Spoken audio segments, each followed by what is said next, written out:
Hello,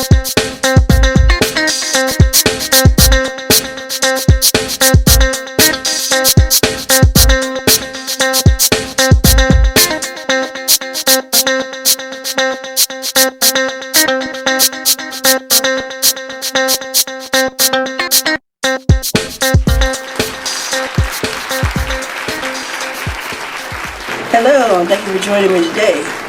Today we're going to continue talking about forgiveness is the highest and greatest act of love. And we're continuing talking about Job. As you know from previous segments, we're talking about how Job was a wealthy man and he lived in the city of Uz. And Satan had came to God and petitioned him for his soul. Of course, that's the bottom line. He ultimately wanted his soul. But God said no. You can have, he says, Satan says, if you take away everything he has, then he will curse you and die. But God says, okay, you can take away what he has. He took away all of his possessions, and instead of Job cursing God, he praised God.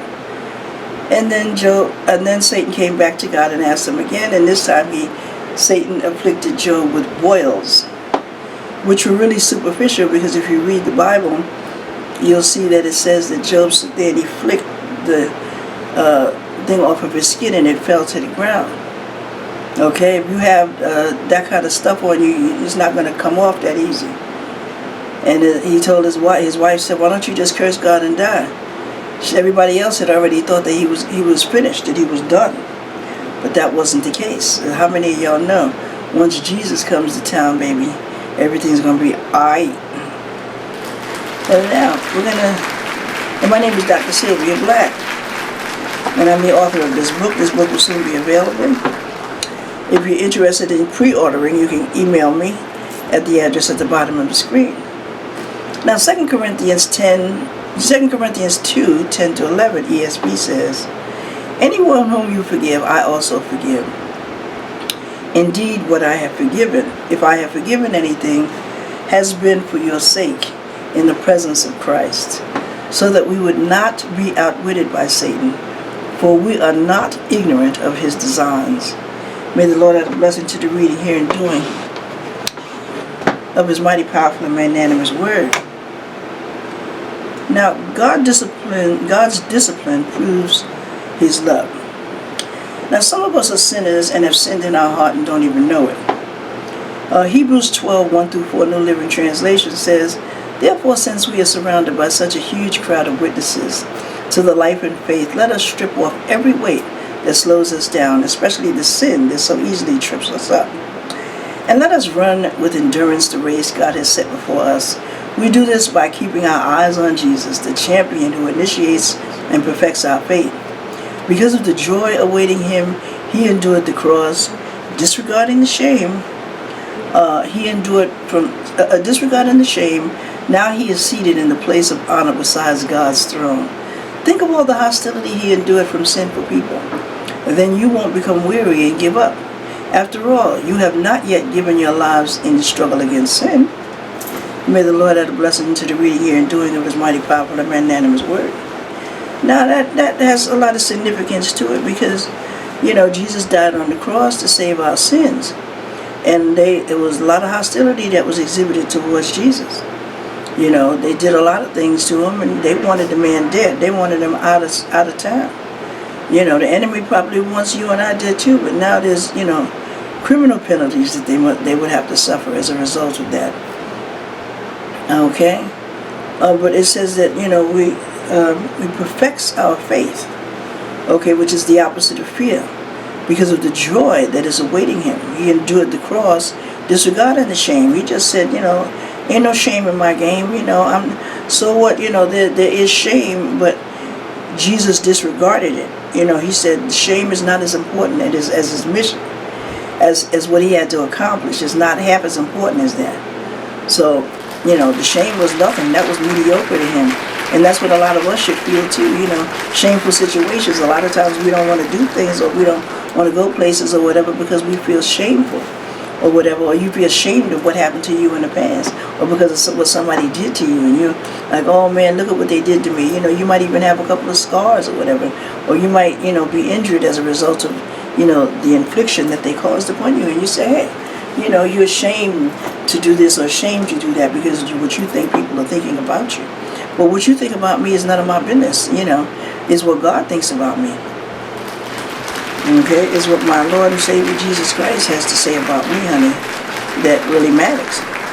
Okay? So some of us are not exhibiting faith in God, which we are supposed to be exhibiting if we want to please God. Okay? Hebrews 11:6, New King James Version says, "But without faith it is impossible to please God. For he who comes to God must believe that he is, and that he is a rewarder of those who diligently seek him." In Job 33:12, New Living Translation, Job is praising God. Okay, let's go back a little bit. God is a rewarder of those who diligently seek him. Okay, so that means that, the more you seek God, the more you try to look for God, the more you try to build a relationship with God, he's going to reward you. He's going to look out for his own. He's going to look out for his people. Okay, there's no doubt about that. Okay. Jesus, he rewards us, and a lot of times you say, well, why is it taking so long or whatever, or you may not get what you think you want, but you're really being blessed on a daily basis, and a lot of people don't even realize how blessed they really are, because what you feel being blessed is what you want, and you're looking at it in an abundant way. You want that big house with them 5 bedrooms in it, that's sitting on top of the hill, but instead God bless you with a nice apartment, or someplace, or maybe even a smaller house. Somewhere that you might even be renting instead of owning for the time being. But that doesn't mean that God's not going to bless you with something that you're going to own down the road. See, so you have to be thankful for what you have in order for God to move you to your next level. But you have to continue to seek him, not the objects, not the things, not the possessions. You seek God, and God will be the one that will reward us for the things that we want and need, as long as it lines up with his word. And most of the times, once you're a follower of Jesus Christ and you have built a relationship with God, anything that you want is going to line up with God's will. Because everything that we want lines up with what he wants us to have and to do. Sometimes it may be a little bit, the timing may be off a little. It may be a little, something may be altered a little bit, it may be a little different. You may have to do something differently, whatever. You might have to go in another direction. But ultimately, it will be the same. It will be for God's glory. And you and I that are sent, we are going to get blessed. Okay? Now, some of us are not exhibiting faith in God, which is displeasing to God. I believe I said that. Okay, in Job 33:12, New Living Translation, Job was praising God. But you are wrong, he says. I will show you why. For God is greater than any human being. See, now now Job is like really, he's praising the Lord. He's elaborating on him. He's enlarging his God and minimizing his problems. Ooh, come on, somebody talk to me. I got another book that I talk about that. Your giants are big because you think small. So see, that's what's happening right here. Job is now enlarging his God, and that's what we need to do. We need to enlarge our God. My God is bigger than you. I got a song. That's a song I sing. My God is bigger than your God. My God is bigger than yours. My God is bigger because he answers blessings. My God is bigger than yours. That's a song that I made up. And I sing it to myself sometime, And, as a reminder, and I enlarge my God. Hey, my God can do anything but fail. Look at me, baby. I'm a product of what God has already done, because I done been through the hell and high water, okay? And I ain't stopped. I'm still swimming through it, And so God ain't through with me yet, honey. And I ain't giving up on me. I ain't giving up on God. I'm none of that. Okay? So we have to, he's enlarging God now. He's elaborating, God is, you're wrong. I'll show you why. He already was blessed at one time. So that was proof positive right there that he was definitely will show you. That was in his action. And he didn't have to do anything. I don't have to do nothing. I don't have to say nothing to you. You can look and see that God is in the blessing business, because Job was being blessed by abundance. God took it away from him, but, he had it at one time up until this point right here. Now, you see the pattern, though. First, Job loses everything. Well, not everything, though. He doesn't lose his soul. He doesn't lose his dignity. He still has his mind, and his heart is still intact. His faith. A lot of things that money can't buy. He got his peace. He has all of that. He has a whole lot of stuff. He didn't lose everything. See, a lot of people think they lose everything. When you lose your money, you lose everything. When you lose your house, you lose everything. No, you don't lose everything. Because if you lost everything, then you'd probably be dead. But then again, that's not a loss either, because if you go into heaven to be with the Lord, you didn't lose in that capacity either. But see, first Job loses everything, okay? So like when some of us lose our job or something, when you lose something, and then, then you think of the loss instead of the God who caused the loss. You think of the loss as it is all you ever going to have, and that there will never be another in your mind. This is what you're thinking about that. All you're thinking about is the pain of that loss of that particular, now you're without that thing. Okay? And then he feels sorry for himself, in the beginning of the scriptures. Okay, he feels sorry for himself, and then he starts to lose hope. He starts to say, why was he even born and stuff like that. He starts to, do things like that. He starts to point the finger at himself now instead of at God.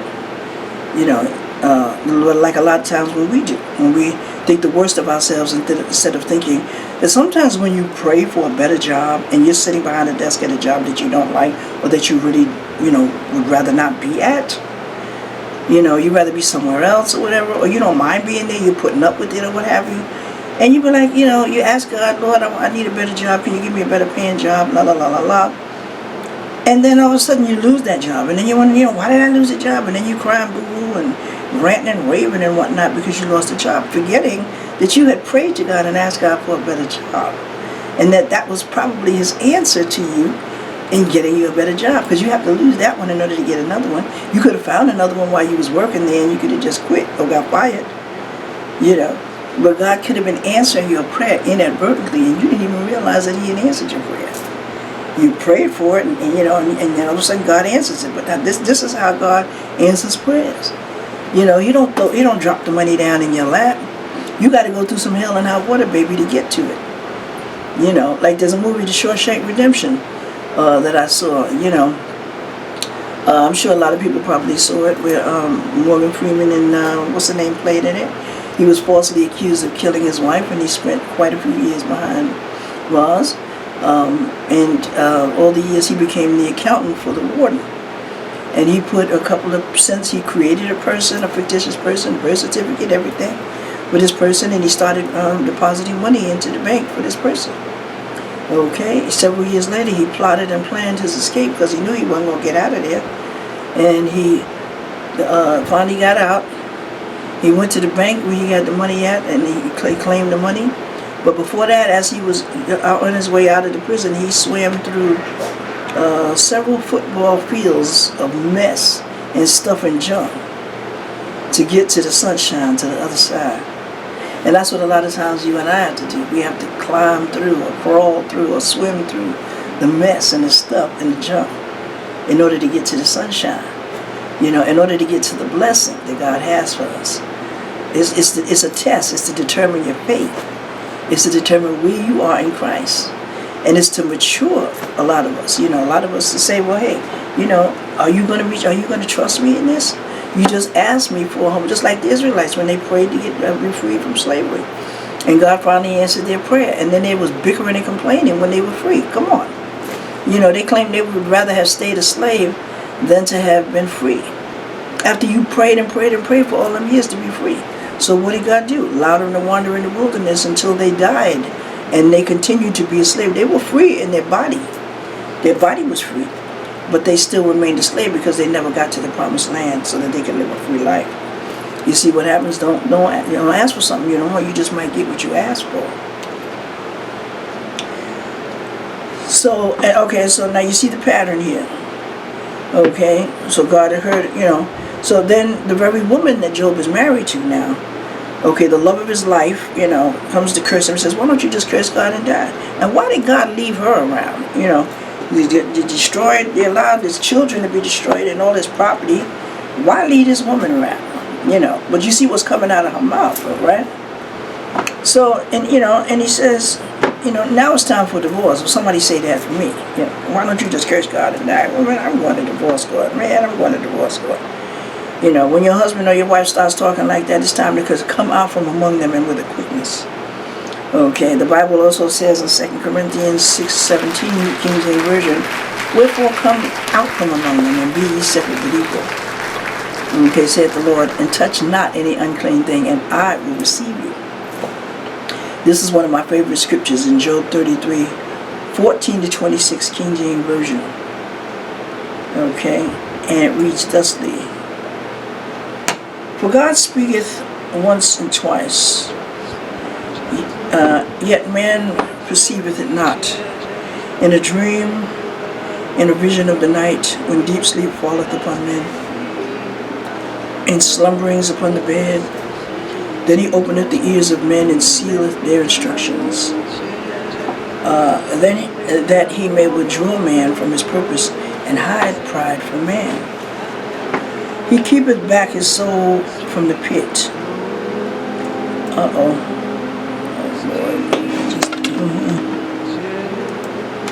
Okay.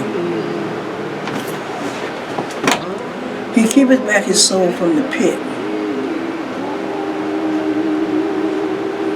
and his life from perishing by the sword. He is chastened also with pain upon the bed, and the multitude of his bones with strong pain, so that the life abhorreth bread, and his soul dainty meat. His flesh is consumed away, that it cannot be seen, and his bones that were not seen stick out. Yea, his soul draweth near unto the grave, and his life to the destroyers. If there be a messenger with him, an interpreter, one among 1,000, to shew unto man in uprightness, then he is gracious unto him, and saith, deliver him from going down into the pit. I have found a ransom. His flesh shall be fresher than a child's. He shall return to the days of his youth. He shall pray unto God, and he will be favorable unto him. And he shall see his face with joy, for he will render unto man his righteousness. May the Lord add a blessing to the reading, hearing, and doing of his powerful, magnanimous word. Now, a special messenger will come and intercede on your behalf. You pray unto God, and, you will be healed and delivered. A lot of times God is trying to get messages across to us. Like I was saying earlier, you pray for something and you don't even realize that God answered your prayer, because all you think about is the tragedy that's happening, the trauma. Which in reality, that's not what we should be thinking about. We should be thinking about the God that delivers us. Sometimes you can even ask him, God, what is the message behind this mess? What am I dealing with? What is it that you're trying to tell me? Okay, now the Lord blesses Job when he forgives. Okay, Job 42:7-12, New Living Translation says, after the Lord had finished speaking to Job, he said to Eliphaz and Temanite, I am angry with you for you and your two friends. Okay, for you have not spoken accurately of me as my servant Job has, and taken several bulls and 7 rams and take 7 bulls and 7 rams and go to my servant Job after a burnt offering for yourself, and offer a burnt offering for yourself. My servant Job will pray for you, and I will accept his prayer, okay, on your behalf. I will not treat you as you deserve, for you have not spoken accurately about me, as my servant Job has. So Eliphaz and Temanite, Bildad and Shuhite and Zophar and Namathite did as the Lord commanded them, and the Lord accepted Job's prayer. When Job prayed for his friends, the Lord restored his fortunes.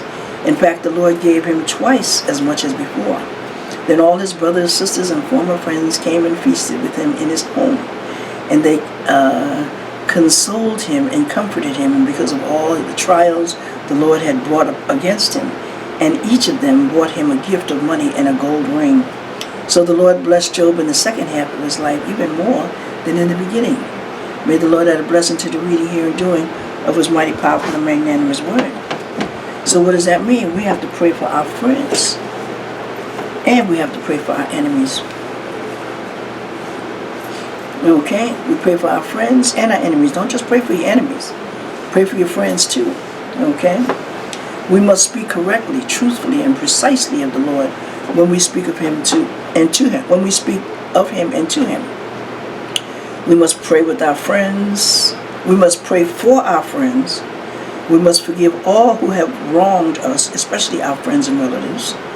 We must not turn our back on God. We must always keep that line of communication open with him.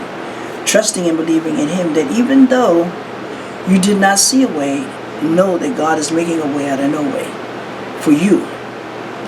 Job experienced great personal suffering, first through the loss of his wealth and of all 10 of his children in one single day. And then, soon after, through the loss of his own physical health, he endured these painful afflictions without compassionate or wise support from his wife or his closest friend, the mother of his children, okay? And yet persevered in faith and trusted in the Lord's timing. Job 3:25 says, "What I always feared has happened to me. What I dreaded has come true. I have no peace, no quietness. I have no rest, only troubles come." That's the statement that I was elaborating on in the basis of Job. He was afraid for a long time that he was going to lose his wealth, and it finally came upon him. And I believe that was another reason why God had allowed Satan to take away his possessions, because he was afraid. He should have been faithful. You should have had faith and trust in God more than being afraid. What are you afraid of? Did you steal those donkeys? Did you steal, did you have an affair with somebody else when you had them children? No, you ain't got nothing to be afraid of. You don't have no reason to be afraid. Okay? But he was. And so God had to teach him, and that's what he does with us. He teaches us things in the lessons that we endure. A lot of times we go through things, we go through stuff and mess and junk, and a lot of times when you wonder, why am I going through all this hell and high water? And a lot of times it's so that God can teach us certain things, so that we can learn from our mistakes, become stronger soldiers in his army. We can find out what it is we need to do to forge ahead, what it is that we're lacking, what it is that we're missing, and a variety of things like that, Now I'm going to talk a little bit about fear, okay? And this is probably going to overlap into my YouTube channel. I'm going to let you, so you're going to have to check out my YouTube channel to see the balance of it, okay? Now, fear can either be real or imagined. Some of us, like was the case with Job, are fearful, even though we are blessed by God. Fear is the opposite of faith. God is pleased with us when we have faith in Him. Joshua 1:9 ESV says, "Have I not commanded you to be strong and courageous? Do not be frightened and do not be dismayed, for the Lord your God is with you wherever you go." Now, matter of fact, I may just have this as a segment by itself. Okay, when you go on my YouTube channel. If you did something to cause yourself to be afraid, then you have reason to fear. If you did nothing to cause yourself to be afraid, then you should not have any reason to fear. No reason to look over your shoulders, think somebody coming after you. No reason to think that somebody is going to get you back for the wrong that you did, because you didn't do anything. Imagined fear that is inflicted upon us by the enemy. The enemy uses fear as to intimidate us. Imagined fear is fear that is inflicted on us by the enemy. They use fear to intimidate us, to make us doubt ourselves, make us doubt our salvation and all of that. Make us doubt what we believe. Okay, anxiety can be associated with the nervous system. It can give you the shakes, make you nervous, almost like a person who drinks too much alcohol, who don't have their alcohol for the day. Others will see you in distress, and some will pounce on you because they think that you're afraid, and they think that you're an easy target. Fear can lead you to panic at the sight of the person inflicting the fear upon you, or even cause you to become frightful because of your own thoughts. You think someone which is the opposite of faith, you think something which is the opposite of faith. You become terrorized, your alarm button goes off, and only you can hear the alarm, all because of imagined fear. You spoke fear into the atmosphere, you gave fear life, you allowed fear to dominate you and take over your faith. Fear leads to trepidation and apprehension. Now you have incarcerated your mind, and then your body becomes imprisoned by the fear that you spoke into existence. When you're afraid, you tend to worry more. You may even have nightmares during the day, all because of what you thought up in your mind. Your phobia, your dread is yours. You gave it life, and only you can send it to the grave and bury it. Philippians 4:6-7, New King James Version says, "Be anxious for nothing, but in everything by prayer and supplication with thanksgiving, let your requests be made known to God. And the peace of God, which surpasses all understanding, will guard your heart and the minds to Christ Jesus. If you are the persecutor, you may have good reason to be afraid, knowing that the ones you hurt could come back at you and hurt you. That's enough to be afraid of. That's a good reason for you to look over your shoulders and wondering if somebody's coming after you. Hurting people hurt people. Someone hurt you, so now it's your turn to hurt someone else.